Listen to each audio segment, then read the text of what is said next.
Close your eyes for a moment and imagine nothing. Not darkness. Darkness is something. It is the absence of light.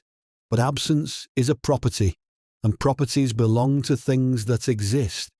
Not silence. Silence is something. It can be measured, recorded, broken. Not empty space. Space itself is something. It has dimensions, geometry, the capacity to contain. I mean, nothing. Absolute, perfect, total nothing. You cannot do it. This is not a failure of imagination. It is the first hint of a profound truth about the universe we inhabit. The void you are trying to picture, that ultimate emptiness people imagine lurking beyond the stars, before the Big Bang, inside the atom, does not exist. It cannot exist. The cosmos appears to have written nothing out of its vocabulary entirely. We find ourselves in a peculiar situation. For millennia, our humans have feared the void. Philosophers gave it a Latin name, horror vacui, nature's supposed abhorrence of emptiness. Poets wrote of staring into abysses. Existentialists made entire careers contemplating nothingness. Yet the universe, with what I can only describe as cosmic mischief, has arranged matters so that the very thing we fear most turns out to be impossible. Consider what happens when you try to picture nothing. Your mind produces something, perhaps a black expanse, but blackness is a colour, and colours exist.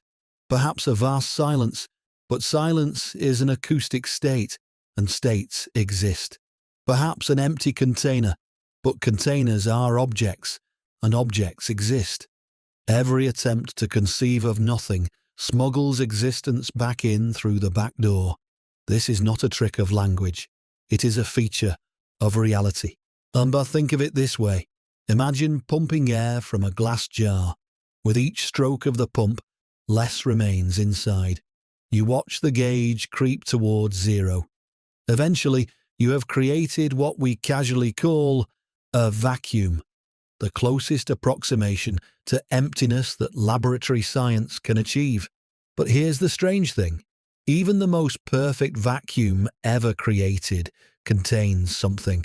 Quantum fields hum at their minimum energy. Virtual particles flicker in and out of existence, borrowing energy from the cosmos and returning it so quickly that the transaction should be invisible, yet isn't entirely. The fabric of space itself persists, with its geometry, its capacity to be curved by mass, its stubborn refusal to simply not be there. We approach the void asymptotically.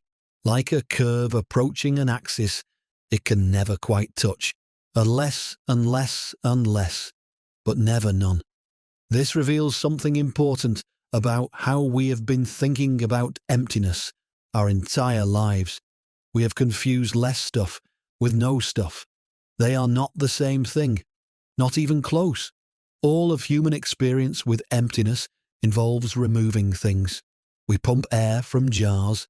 We clear rooms of furniture. We find vacant parking spaces. We experience empty as a relative term.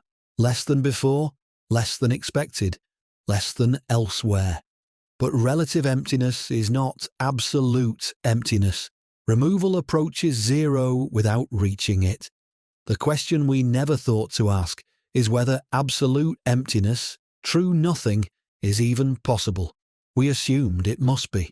After all, nothing seems like the simplest possible concept, the baseline, the default, the state that exists when existence doesn't bother. But what if nothing is not simple at all? What if nothing is, in fact, the most complicated and impossible concept the human mind has ever tried to grasp? Here is a thought experiment. Close your eyes again, properly this time. Try to form a mental image of nothing. Not darkness, not space, not silence, nothing. Notice what happens. You cannot form any mental picture because pictures exist. You cannot have a thought of nothing because thoughts exist. You cannot imagine a void, because imagining requires a mind doing the imagining, and minds exist. The exercise fails, not because your imagination is limited. Even a perfect mind could not picture nothing. There is nothing to picture. The failure is built into the task itself. You have just proven something about reality using only your own consciousness. Our people often assume that the failure to imagine nothing reflects some limitation of human cognition, that a sufficiently advanced being could picture the void where we cannot. This is false.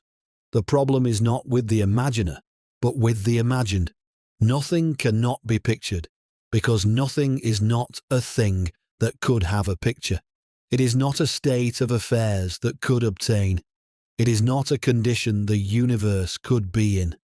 The error we make is treating nothing as a kind of something, a particular, very empty something, but something nonetheless. We speak of the void as if it were a place we could visit, or nothingness as if it were a substance we might encounter. But nothing is not a special kind of being. Nothing is the negation of being entirely, including its own being. Not this leads to a conclusion that may seem strange at first, but becomes increasingly obvious upon reflection. The void that people fear, that existential terror of meaningless emptiness supposedly surrounding us, awaiting us, underlying everything, is based on a fiction. The fear has no valid target.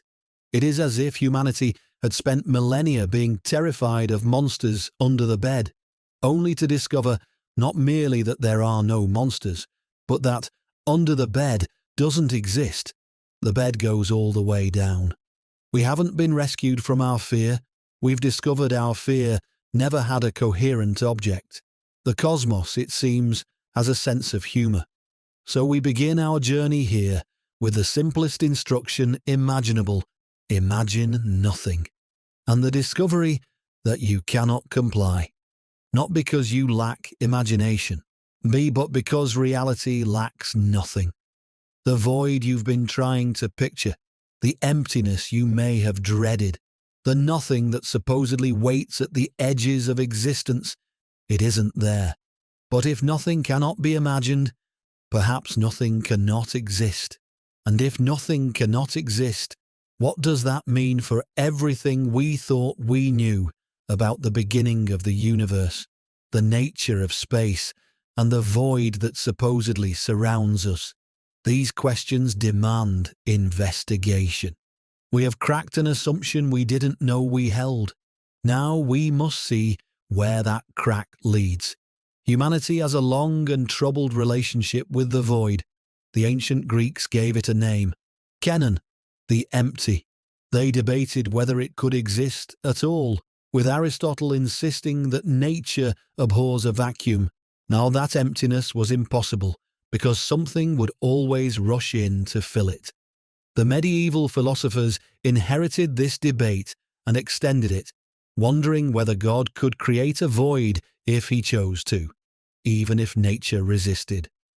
Blaise Pascal, the 17th century mathematician, expressed the terror most vividly. Contemplating the vastness of space, he wrote, "The eternal silence of these infinite spaces frightens me." He imagined humanity as a speck of consciousness, adrift in endless nothing, surrounded by a void that cared nothing for our existence, our hopes, our fears. The existentialists of the 20th century made nothingness their central obsession. Heidegger wrote of das Nichts, the nothing, as a fundamental feature of existence. Sartre based entire philosophies on the void at the heart of human consciousness. The absurdists followed, painting pictures of meaningless existence against a backdrop of cosmic emptiness. And ordinary people, we fear the void in more personal ways, the nothing that supposedly awaits us in death, the emptiness that might lie at the heart of existence if all our meaning-making is just distraction. The vast cold space between stars that makes our planet seems so small, so temporary, so vulnerable. But here's the strange thing. All of this terror, millennia of philosophical anxiety, countless sleepless nights, the entire edifice of existential dread has been aimed at something that doesn't exist. The void cannot exist. We have already seen why nothing cannot be imagined. Now we begin to see why nothing cannot be. The physics that governs the cosmos does not permit perfect emptiness. The laws that describe reality forbid the void at every level, from the quantum to the cosmic. Consider what it would mean for the void to exist. True nothing would require no space, because space is something. No time, because time is something. No laws of physics, because laws are something. No potentiality, no possibility, no capacity for anything to happen, because all of these are something. But here is the difficulty. Even to say nothing exists is to make a claim, and claims require a framework of logic and meaning to be claims about. The statement, nothing exists, cannot be true, because if nothing existed, there would be no truth for the statement to have. This is not wordplay. It is a genuine feature of reality. Nothing is not the simplest possible state. It is an incoherent concept. It cannot obtain, because obtaining is something, and nothing cannot do anything, including exist. People sometimes respond to this argument by feeling cheated. You're just playing with language, they say. Of course we can imagine nothing. We just mean the absence of things. But notice what has happened. The absence of things assumes a space in which things are absent. That space is something. The absence of things assumes a time during which things are absent. That time is something. Every attempt to conceive of nothing presupposes a framework of space, time, logic, or language within which the nothing is situated. But frameworks are something. The void we imagine is never truly empty because we cannot imagine it without giving it properties, location, duration, the capacity to be described that things have. The void is not difficult to find. The void is impossible. Now consider what this means for all those fears we discussed. The terror of death as entering endless nothing. That nothing doesn't exist. The anxiety of floating in a meaningless void. That void doesn't exist. The cosmic loneliness of being surrounded by infinite emptiness. That emptiness doesn't exist. I'm not saying these fears are silly. Fears are real experiences, and they matter.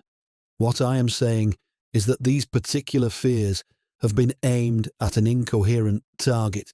The void you fear is not indifferent to you. It is not cold. It is not empty. It is not there at all. This is strange comfort, I admit. We are not rescued from the void. We discover we never needed rescuing.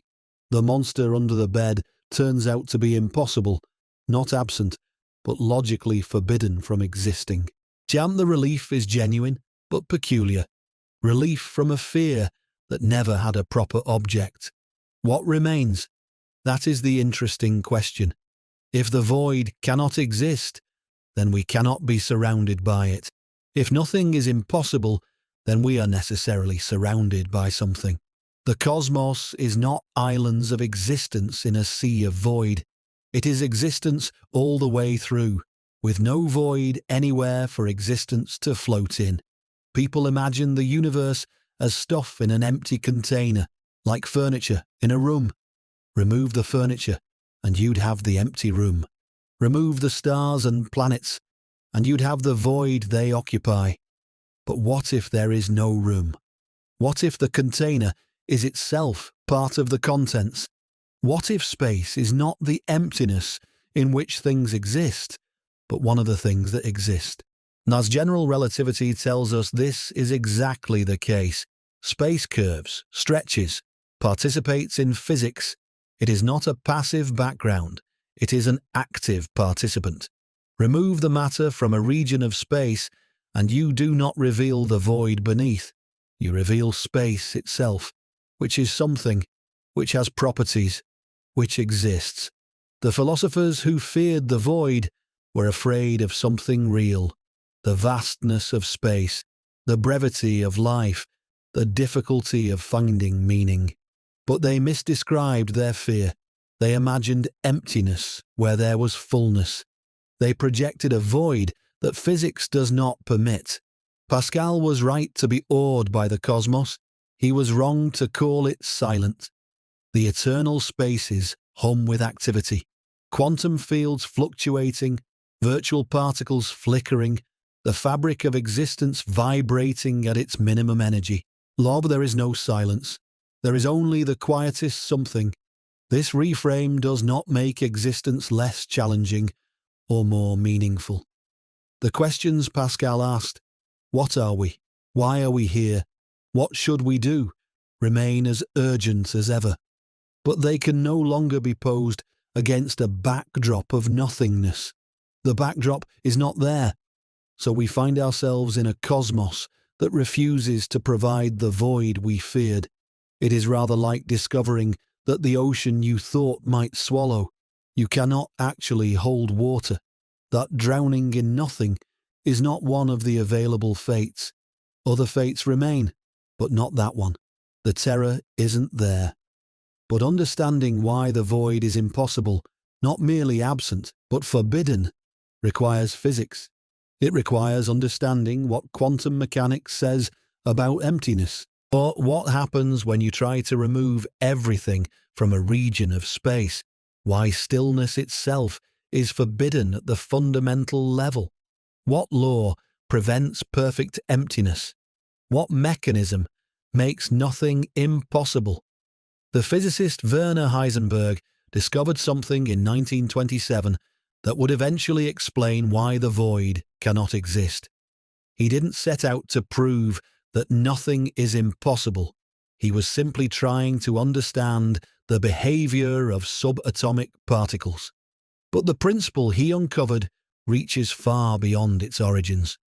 Heisenberg showed that certain pairs of properties cannot simultaneously have definite values.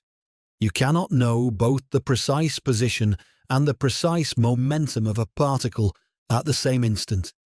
This is not a limitation of our measuring instruments, not a matter of our equipment being insufficiently sensitive, but it is a feature of reality itself. The universe is structured in such a way that these properties are not both definite at the same time. This sounds abstract until you apply it to empty space. For a region of space to be truly empty, it would need to have precisely zero energy throughout its entire extent, for all time. Zero energy, perfectly known, everywhere and every when. But Heisenberg discovered that energy and time form one of those conjugate pairs like position and momentum. The more precisely you specify the energy, the less precisely you can know the duration. The more precisely you confine your measurement to a specific moment, the less precisely you can know the energy at that moment. This creates a fundamental problem for emptiness. Over sufficiently short intervals of time, the energy of a region becomes genuinely uncertain. Not unknown, uncertain. There is no definite value for our instruments to fail to measure. The energy is smeared across a range of possibilities, and uncertain energy is not zero energy. The vacuum cannot be still because stillness would require certainty, and certainty about energy requires uncertainty about time, which means the energy cannot remain zero or anything else permanently. The universe at the quantum level is restless by necessity, not by accident. This is rather like an orchestra that has been told it must play at least one note at all times. It can never fall completely silent. The quietest it can be is to play its lowest possible chord as softly as possible. That's the vacuum, not silence, but the softest sound the universe can make. And that sound is still something. Our physicists call this the zero-point energy of the quantum vacuum. It is the minimum energy that any physical system can have, not zero, but the lowest state permitted by Heisenberg's principle. Every point of space, no matter how empty it appears, hums with this quantum minimum. But it gets more interesting. The fluctuations of the vacuum do not merely represent uncertain energy. They manifest as actual, if fleeting, phenomena.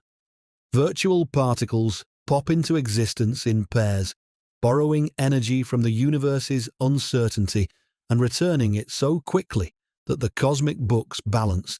An electron and its antiparticle, a positron, materialize from nothing, exist for an impossibly brief instant, then annihilate each other and vanish. These are not metaphors. They are not poetic descriptions of mathematics. Our virtual particles are real enough to produce measurable effects.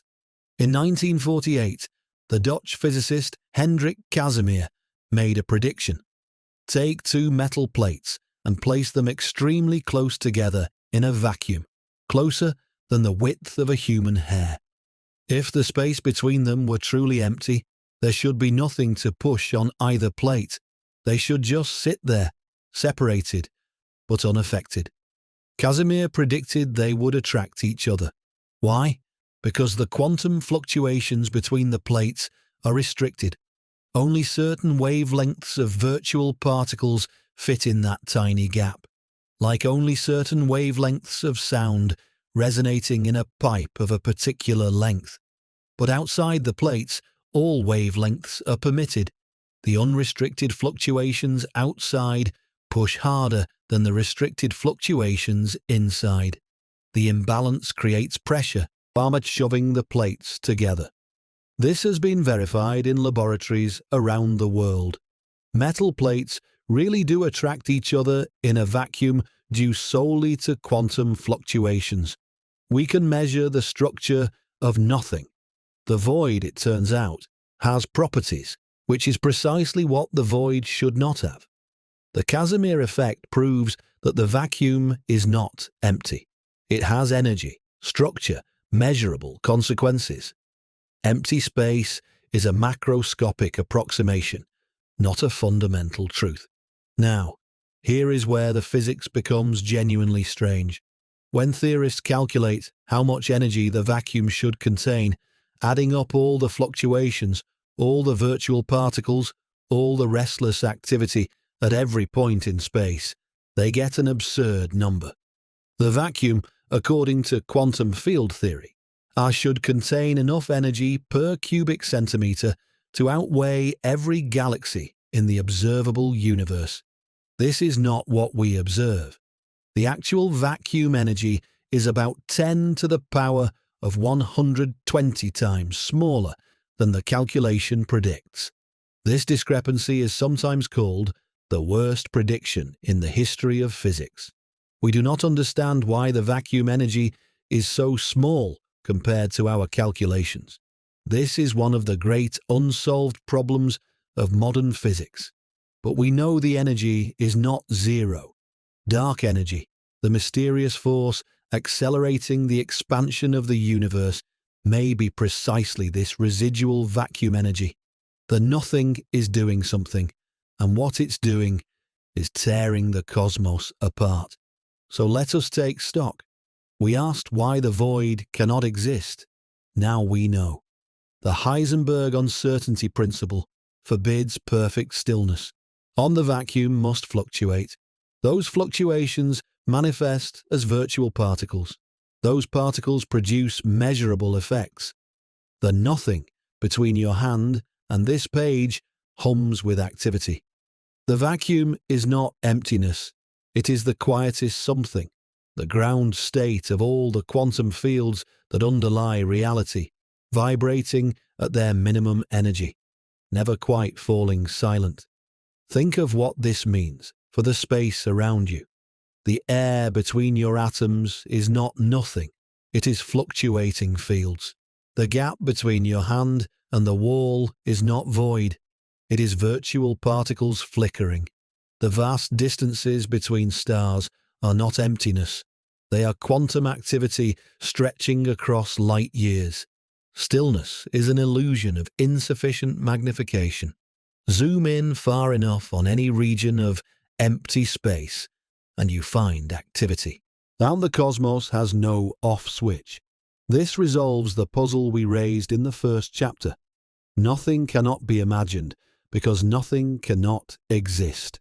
The laws of physics, specifically the Heisenberg uncertainty principle and its implications for quantum fields, forbid perfect emptiness. The void is not merely absent from our universe, it is forbidden by the rules the universe runs on.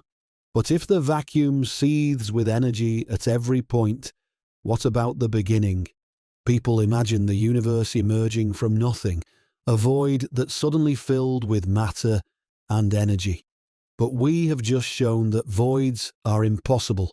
The quantum vacuum is not nothing. So what did the universe emerge from? And what do we even mean by before the Big Bang? When we're talking about the beginning of time itself, what came before the Big Bang? Or it seems like a reasonable question. After all, every event we experience has a cause that precedes it. Every beginning we know of came after something else. So surely the Big Bang, the beginning of the universe, must have been preceded by something.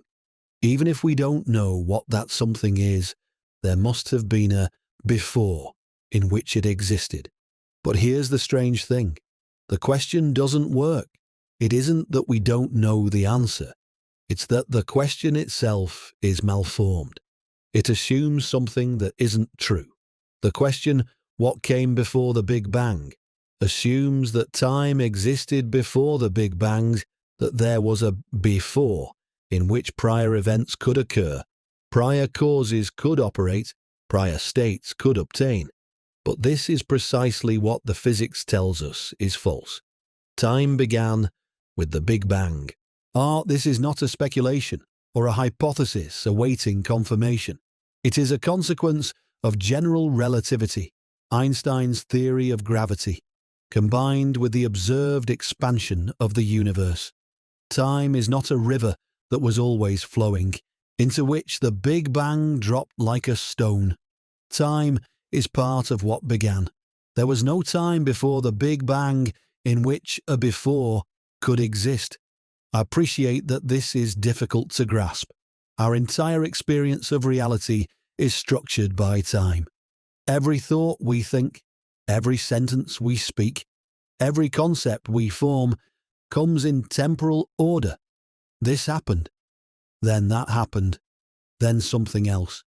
Asking us to conceive of the beginning of time is asking us to conceive of something outside the framework that makes conception possible. But difficulty is not impossibility. Consider an analogy. Imagine using latitude as a stand-in for time. As you travel south on Earth, you go back in time. Each step south takes you to an earlier moment. The Big Bang, in this analogy, corresponds to the South Pole. Now ask, what is south of the South Pole? The question doesn't pass. You cannot answer it, not because it's difficult, but because it doesn't make sense. South stops being a direction at the South Pole. Every path from there goes north. The concept simply ceases to apply. This is not because there's a wall at the South Pole with territory beyond it that we cannot reach. It's because south is a coordinate that ends at that point. The South Pole is not a boundary between two regions. It is where the coordinate system terminates. Similarly, the Big Bang is not a wall before which lies a void, or a pre-existing state, or anything else. It is where the coordinate time ceases to apply. Asking what came before is like asking what's south of the South Pole. The question misfires. People often resist this conclusion. But things don't just start, they protest. Everything has a cause. Something must have caused the Big Bang, and that cause must have happened before it. This protest assumes that causation operates the way it does in everyday experience, causes preceding effects in time. But notice the circularity. If time began with the Big Bang, then nothing could precede it in time. The very framework that makes before meaningful is what we're asking about the origin of. We cannot use time to explain time's beginning without assuming what we're trying to explain. This is not a case of scientific ignorance, not a matter of physicists needing to do more research to discover what happened before. It is a case of a question being incoherent. There is a crucial difference between not knowing the answer to a question and realizing that a question doesn't properly ask anything. Some questions simply do not compute. What is north of the North Pole does not compute. What is heavier than the heaviest thing does not compute. What came before time began does not compute. The dissolution of the question is itself the answer. Consider this thought experiment. Imagine you are traveling backward in time, approaching the Big Bang. The universe grows hotter, denser, smaller. The galaxies compress. The stars unmake themselves. The atoms dissolve into their constituents. You go further back. The cosmic microwave background surrounds you. The primordial soup of quarks and gluons engulfs you. Now someone asks, what's next? What's earlier? You reach the Big Bang itself, and you find you cannot point anywhere. Every temporal direction is later. There is no earlier to indicate, not because you've reached a wall, but because earlier has stopped being a direction. This may feel like a cheat. Surely something must have preceded the universe. But this intuition comes from our experience, and our experience is entirely within time. We have never experienced, nor could we experience, a state outside time. We are time-bound creatures trying to imagine what time-bound creatures cannot, the boundary of time itself. General relativity tells us that space and time are woven together into a single fabric, space-time. The Big Bang was not an explosion in space at a particular moment in time. It was the emergence of space-time itself. Space and time came into existence together, along with matter and energy and the laws that govern them. There was no empty stage waiting for the cosmic drama to begin. There was no void in which the Big Bang occurred. The stage itself is part of the drama. The where and the when are part of what began. This transforms how we think about cosmic origins. We tend to imagine the universe as stuff that appeared in a pre-existing void, like furniture being placed in an empty room. But there was no room. The room is part of the furniture. Space is not the container of existence. It is part of existence. The question, what came before the Big Bang, smuggles in an assumption that there was a before to ask about. Our physics tells us there wasn't, not because the question is too hard for current science, but because the question doesn't pass. If this seems strange, it should. We're at the edge of what human intuition can comfortably handle. But the strangeness is not a reason to retreat to comfortable falsehoods. The strangeness is the truth. If time began with the Big Bang, what about space? Does space extend infinitely outward, eventually reaching what? A wall? A void?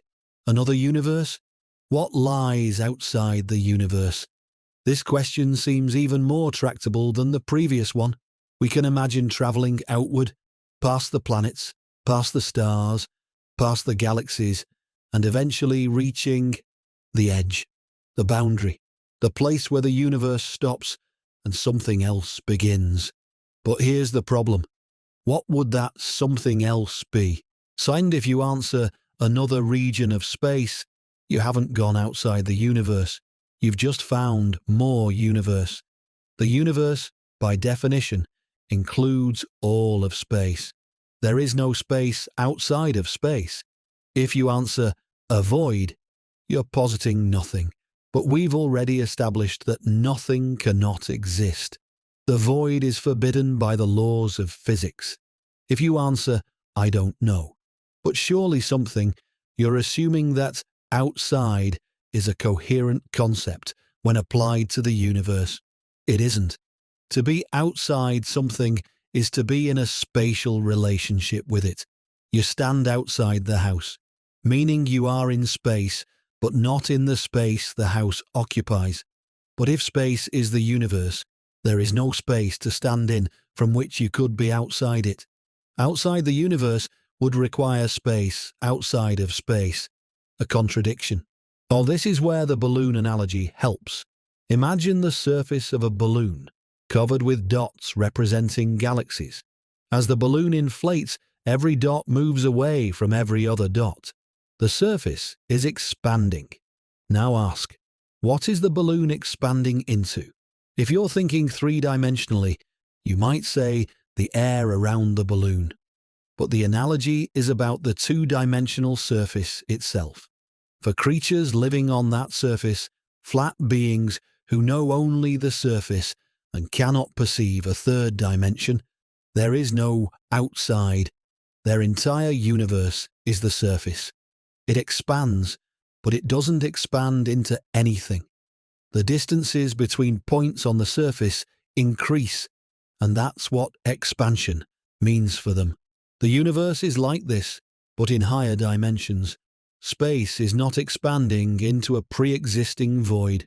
Z-space is what's expanding. The distances within it are increasing. There is nothing outside for it to expand into. People often ask, but what about the Big Bang? Didn't that happen at a specific point in space that then expanded outward? No. This is one of the most common misconceptions about cosmology.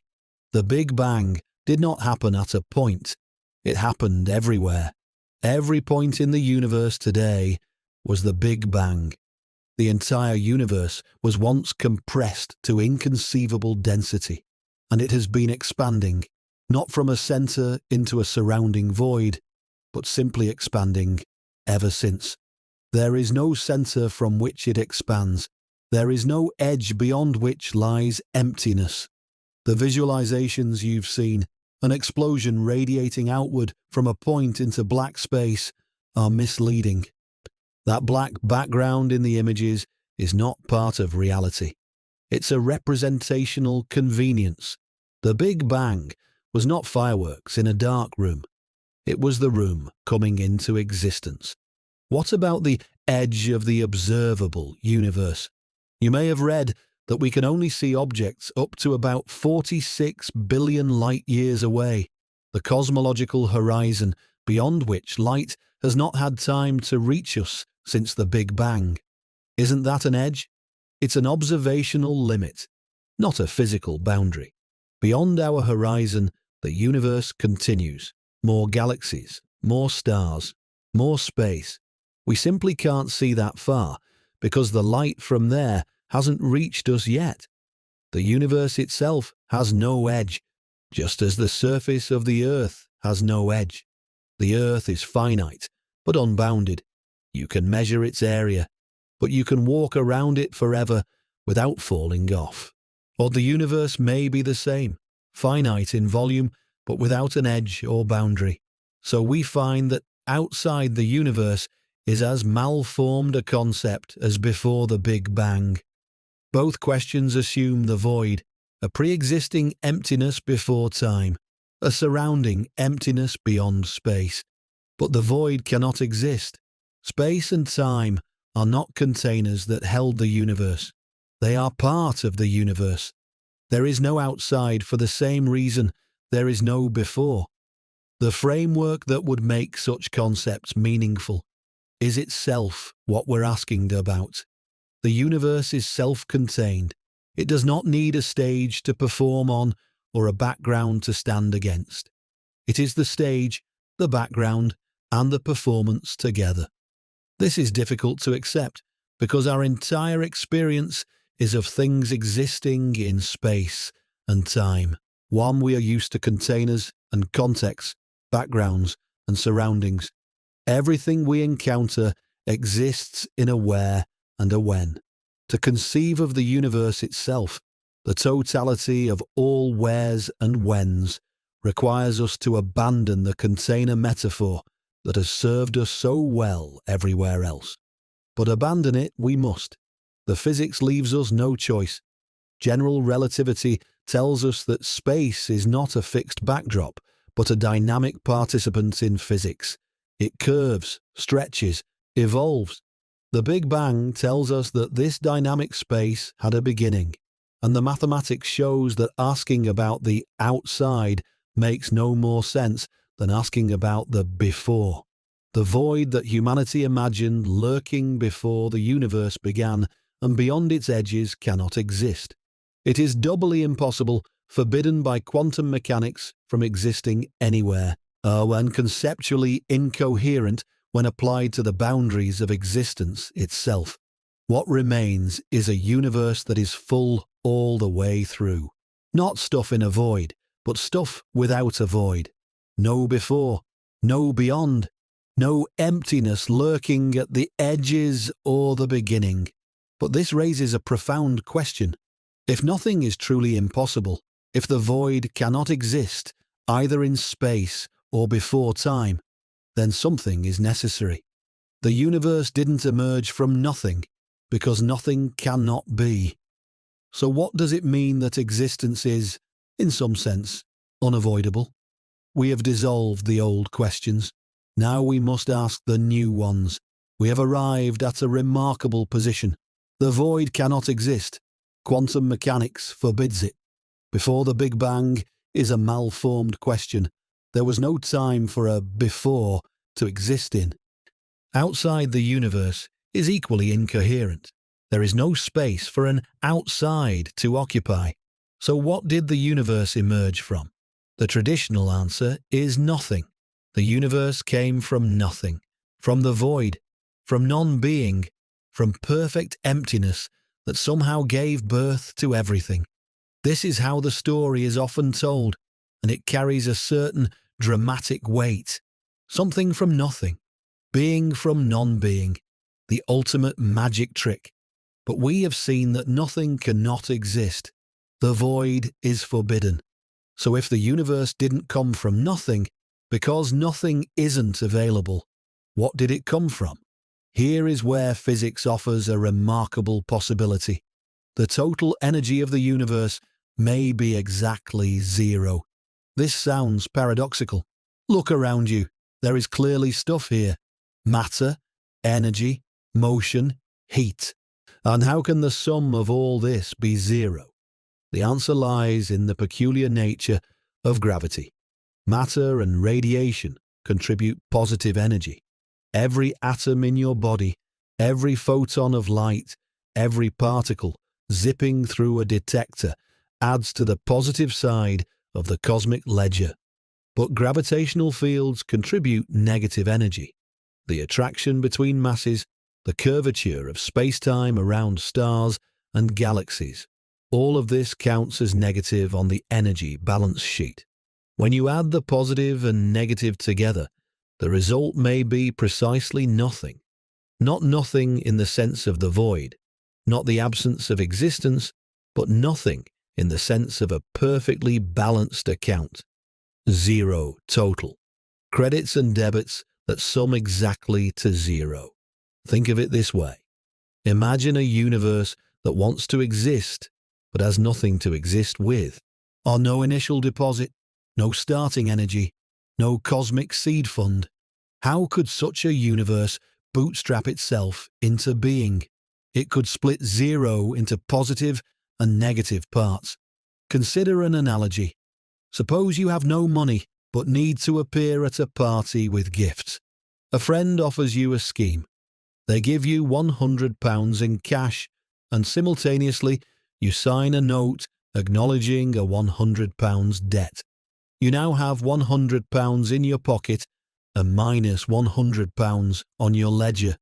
Your net worth hasn't changed. It's still zero. But you have purchasing power.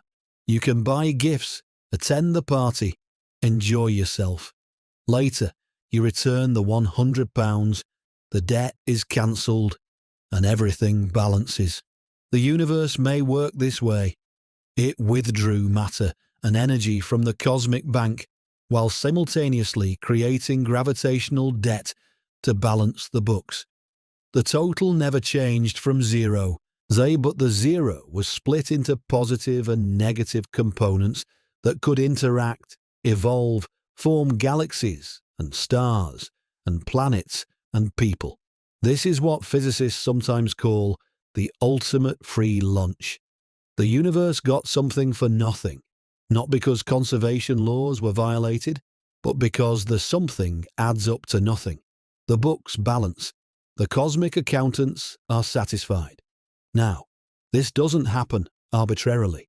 You can't just decide to split zero into positive and negative parts. Something must make it possible. Some mechanism, some process, some law of physics that permits the splitting. Here is where quantum mechanics returns.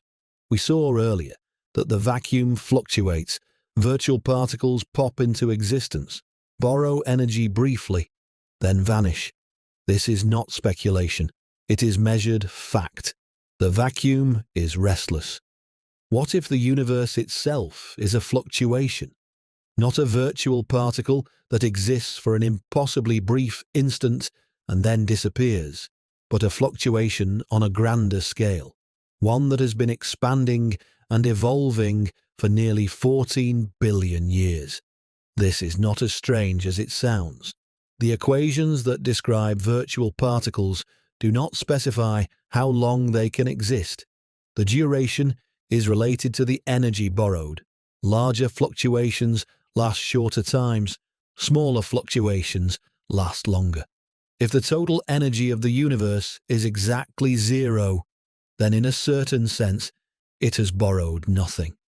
And something that has borrowed nothing need never repay. The universe, in this picture, is a quantum fluctuation that has not yet returned its loan and never needs to, because the loan was always zero. I want to be careful here, as this is a genuine scientific hypothesis, not established fact. We do not know with certainty that the total energy of the universe is zero. The measurements are difficult, the calculations are subtle, and honest physicists disagree about the details. What I am presenting is not proven doctrine, but a serious possibility that emerges from the physics we understand. But notice what this possibility does to our question. We asked, if the void cannot exist, what did the universe come from? And the answer may be, from a zero that split into positive and negative parts, governed by quantum laws that permit such splitting.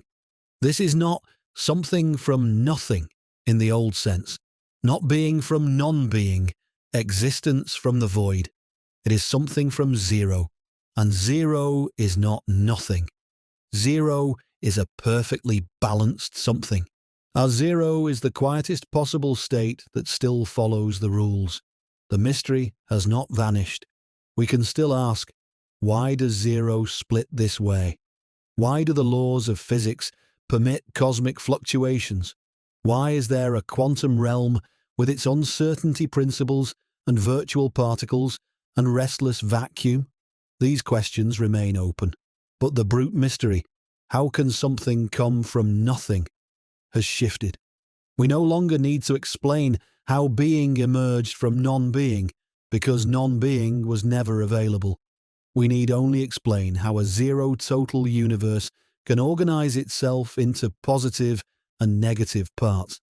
The metaphysical chasm between existence and non-existence has been replaced by a physics problem. How does zero become structured? This is progress, not a final answer, but a better question. The universe, it seems, now is the ultimate free lunch, not because it came from nothing, nothing cannot be, but because it sums to nothing while containing everything. The books balance. The void was never required. We have now assembled the pieces for a remarkable conclusion. The void cannot exist. Quantum mechanics forbids perfect emptiness. Before the Big Bang is incoherent. There was no time for a before. Outside the universe makes no sense.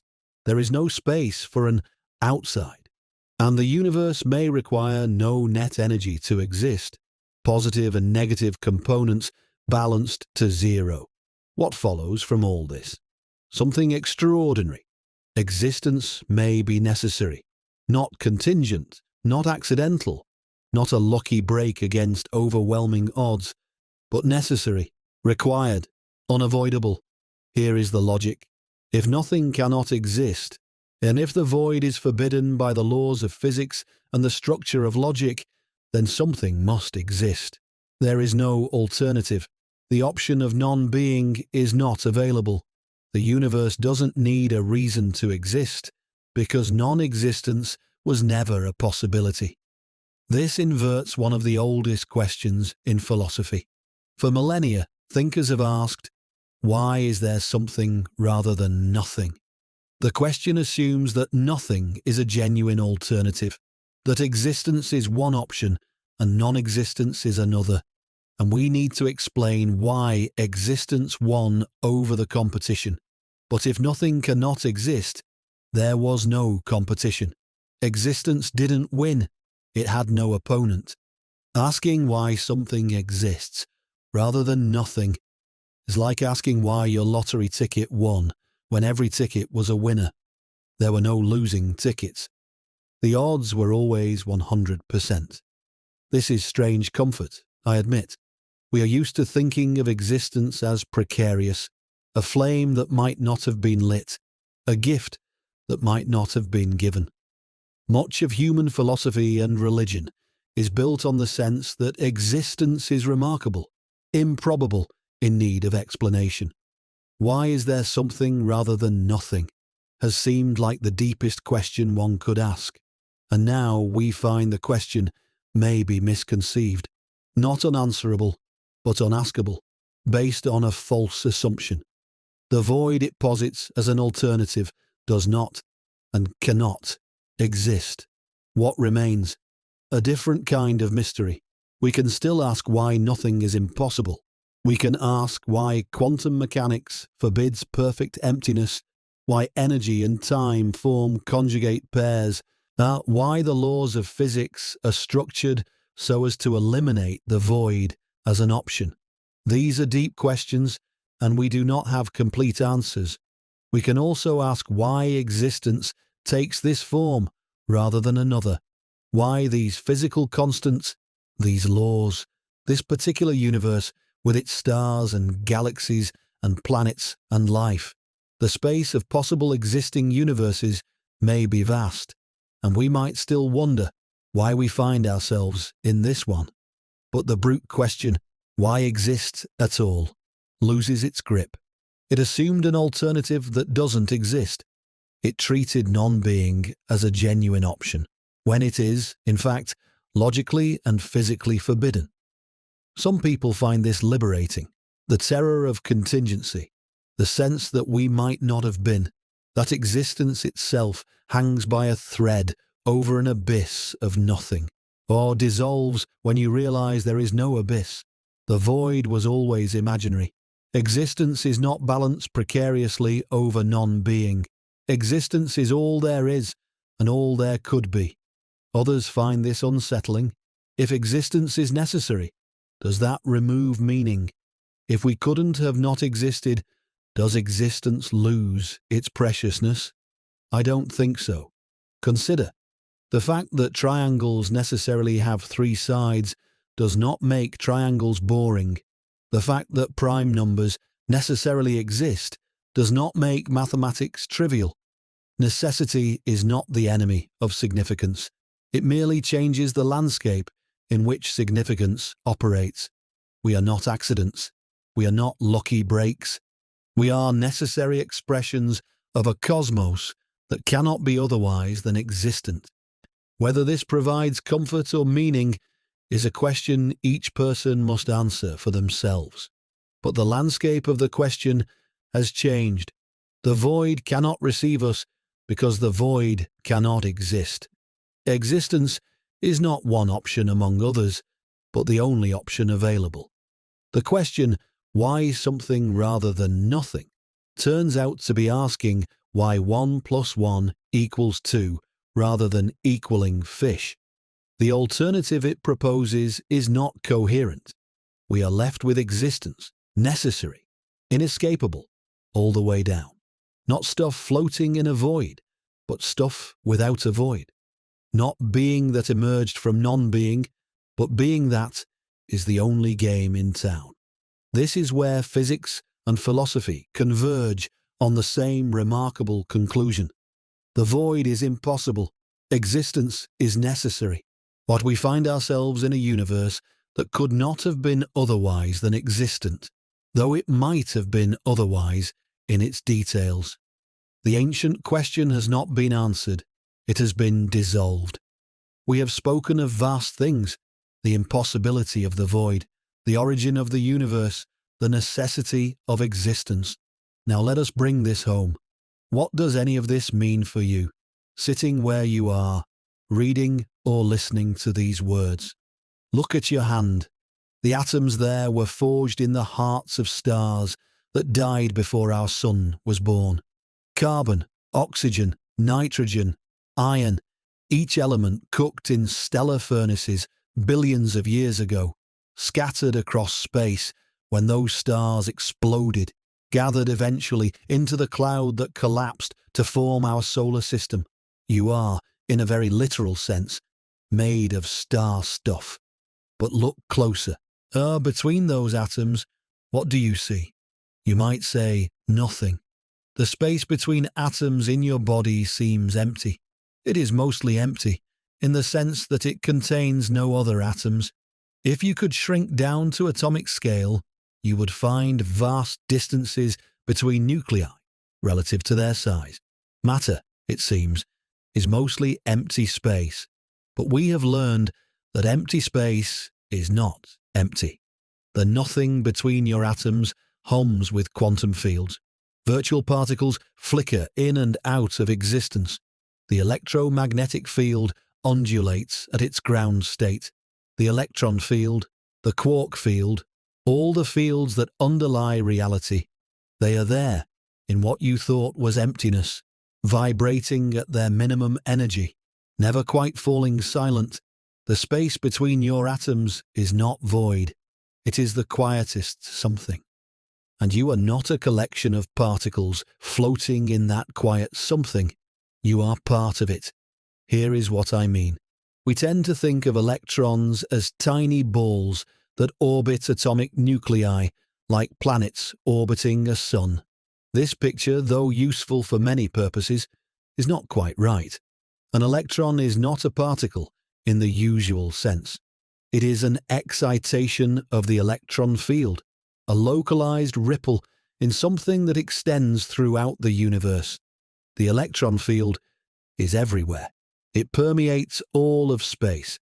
What we call an electron is a particular pattern in that field, a wave, a ripple, a localized disturbance. You are not made of particles floating in void. You are made of ripples in fields, and those fields extend to the edges of the observable universe. This means something profound about your relationship to everything else. The fields that constitute you are continuous with the fields that constitute distant galaxies. The electron field in your body is the same electron field that exists between the stars. There is no gap, no void, no separation at the fundamental level. We experience ourselves as separate from the world. Here I am. There is everything else. My skin marks the boundary between me and not me. This is useful for practical purposes. It helps me navigate, avoid danger, maintain my body. But at the fundamental level, the boundary dissolves. You are not a thing in the universe. You are a pattern of the universe. A particular, local, temporary configuration of fields that extend everywhere. The cosmos is not your environment. It is your larger body. You are not separate from it. You are an expression of it. And some people hear this and think it sounds mystical, like New Age spirituality dressed in physics terminology. But it is not mysticism. It is a straightforward consequence of quantum field theory, which is one of the most precisely tested theories in all of science. The mathematics is clear. Particles are excitations of fields. Fields are continuous across space, and therefore what we call separate objects are actually patterns in a continuous medium. The void we imagined separating us from everything else does not exist. The emptiness between you and the person next to you is not empty. You are connected through quantum fields, through the fabric of space-time, through the continuous medium of which you are both expressions. This does not mean your individual experience is an illusion. Waves are real, even though they are not separate from the ocean. Your thoughts, your feelings, your sense of self, these are real patterns, even though they are patterns in something continuous. The separation we experience at the macroscopic level is genuine for practical purposes. I cannot think your thoughts. You cannot feel my sensations. Functional separation is real, but fundamental separation is not. At the deepest level, physics can probe. We are ripples in the same ocean. The next time you feel isolated, cut off from others, from nature, from meaning, remember what physics reveals. The void between you and everything else isn't there. You are continuous with the person beside you through quantum fields that you share. You are continuous with the stars through the atoms they forged and scattered. You are continuous with the beginning of time through the energy that has been conserved since the cosmos began. Connection is not something you must achieve. It is something you cannot escape. The void that would make true isolation possible does not exist. Here is a thought experiment. Hold your hand in front of your face. See the skin, the fingers, the space between your hand and your eyes. Now imagine zooming in past the visible surface, past the cells, past the molecules, down to the atoms and below. What do you find? Quantum fields vibrating, virtual particles flickering, the ground state of reality humming at its minimum energy, and those fields extending outward through your eyes, through the air, through the walls, through the planet, through the solar system, to the edges of the observable universe. Where do you end and everything else begin? At the macroscopic level, the question has a practical answer. Your skin, more or less. At the fundamental level, the question has no answer, because there is no boundary. The fields that are you blend continuously into the fields that are everything else. You are not a visitor in the cosmos. You are an expression of it. Not separate, not isolated, not adrift in void. A pattern in fullness, continuous with all other patterns. We come now to the most personal question of all. What about death? We fear death in many ways. Fear of pain, fear of loss, fear of the unknown. But one particular fear haunts the human imagination above others. The fear of entering the void. The terror of falling into nothing.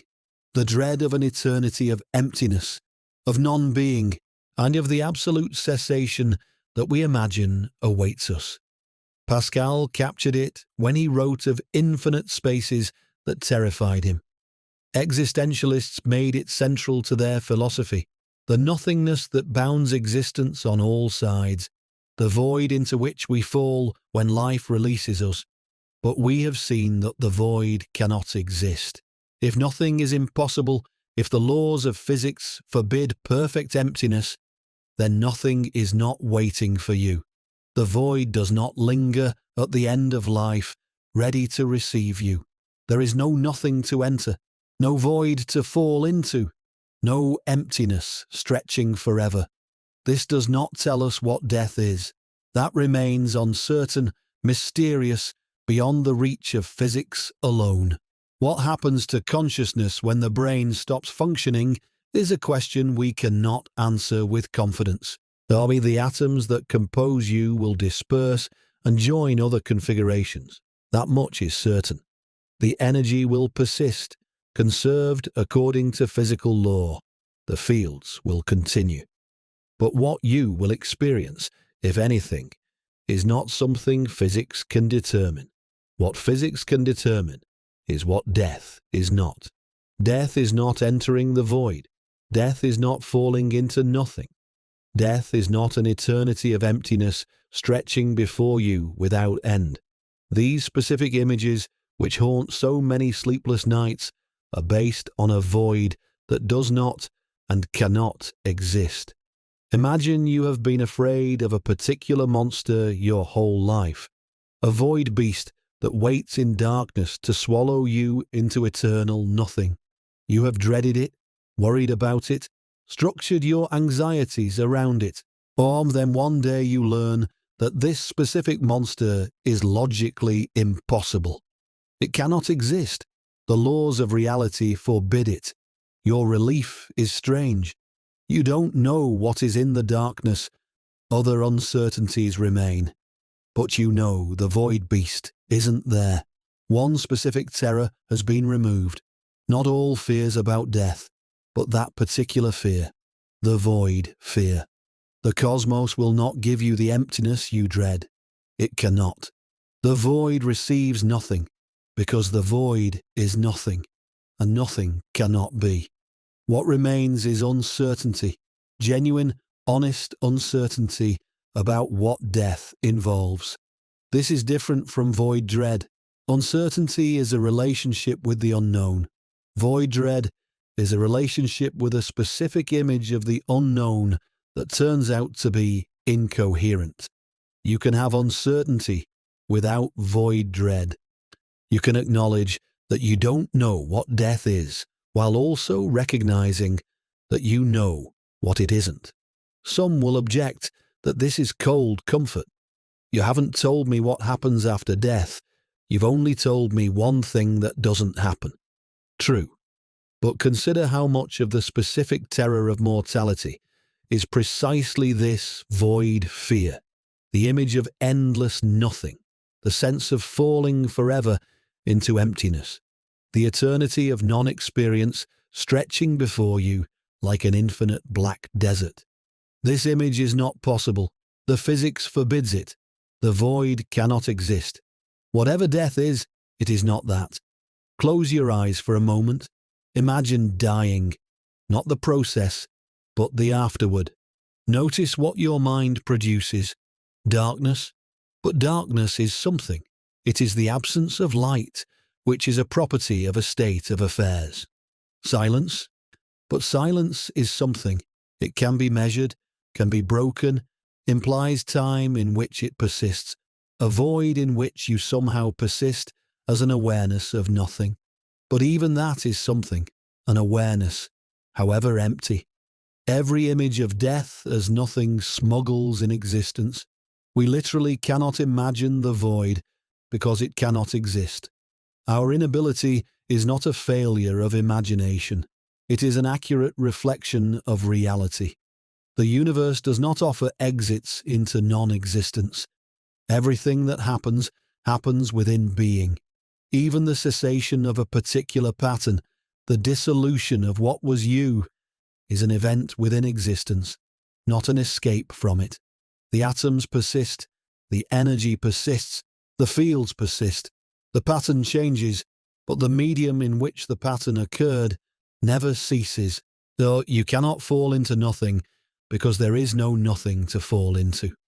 This does not make death easy or unfrightening.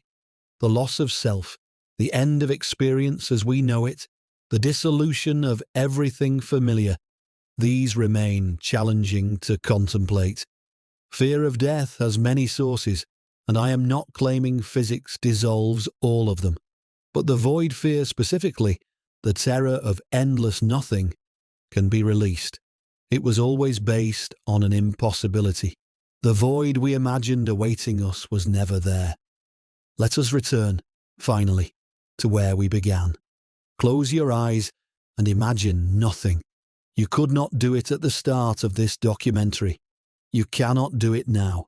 But now, you understand why. The nothing you were trying to picture would require space, but there is no space outside existence. It would require time, but there is no time before or after being. It would require the absence of quantum fluctuations, but the laws of physics forbid such stillness. The void you attempted to imagine is forbidden at every level. We asked what people get wrong about the void. The answer, we discovered, is everything. The void is not the default state that existence interrupts. The void is not what surrounded the universe before it began. The void is not what waits beyond the edges of the cosmos. The void is not what awaits us in death. The void does not exist. The void cannot exist. The void was never there. What we found instead is fullness. Quantum fields humming at every point. Virtual particles flickering in every region of space. A cosmos that is existence all the way through, with no void anywhere for existence to be interrupted by. But we are not stuff floating in nothing. We are patterns in something. The something extends everywhere, everywhen, to every corner of the observable universe, and presumably beyond.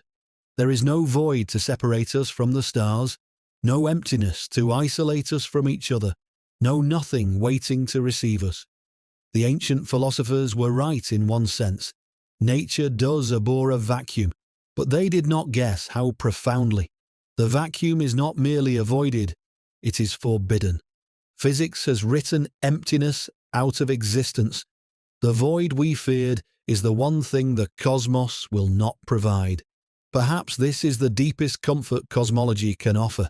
Not answers to all our questions, many remain open.